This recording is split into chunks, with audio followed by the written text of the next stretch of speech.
You guys, the industry is growing. The industry is growing. We can't. Olwaleero okulonda kukomyawo. Olwaleero okulonda kukomyawo. Olwaleero okulonda kukomya. Nze ndi dancehall representative Mukuma. Nenya muntu abali eyo mwenna musembere muwulirize kyagamba ekisembayo. Ate temujja kuddeyo ate mugambe nti tayogedde. Okay?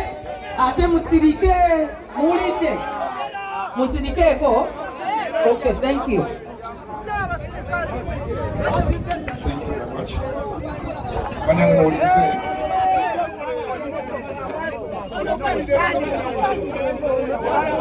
Silence, please.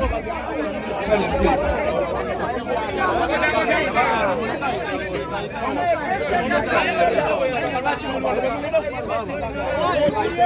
As the chairman of the Ghana Musicians Association Electoral Committee, and by the powers vested in me as the Electoral Commissioner of the Uma elections, and with all the overwhelming concerns from the members and the various candidates, I am making a decision to stop these elections.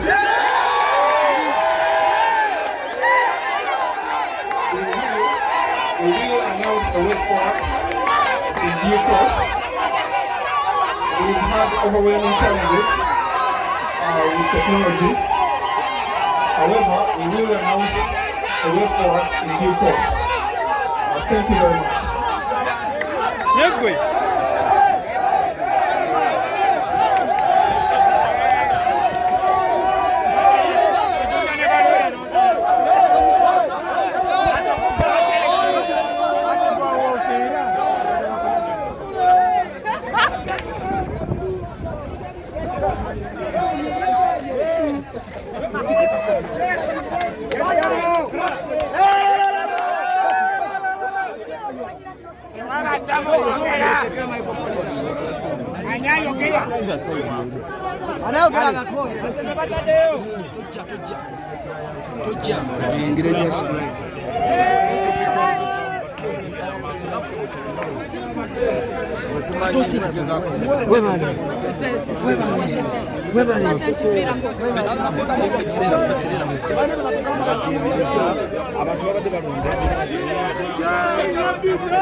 eno okugenda mu maaso tuli wano lwa kuyamba industry so si lwa kutabangula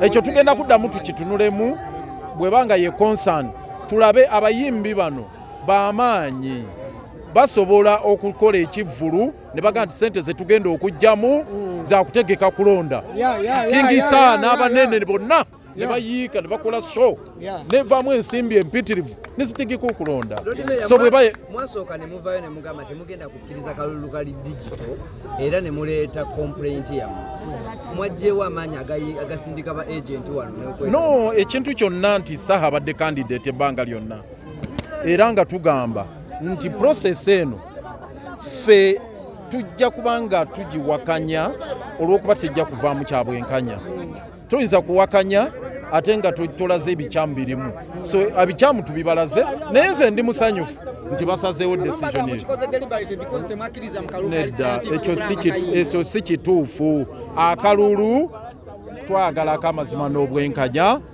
Saha afune obululu bwe nga bwebwo ne Sindi afune obwenga bwe, ne buli candidate yenna afune nga bwebwo ddala, ng'abalonzi be bayimbi bennyini abasalirawo industry yaabwe, kubanga be basinga okulumwa, be bagala industry eterere.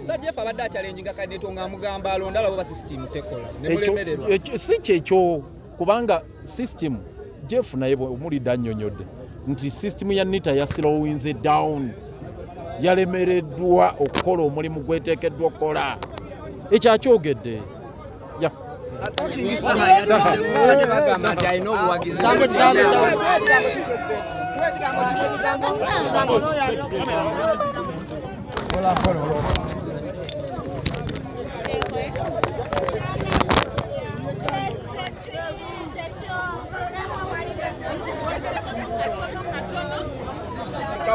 bakoze ebigurafu byabwe, bakoze ebipaishati byonna, balondeseza Abannakenya, akalulu kaganye.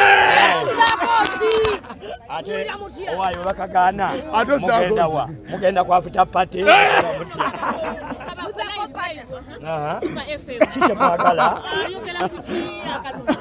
Akalulu tekaliyo, tekabaddeewo. Akalulu tekabaddeeyo.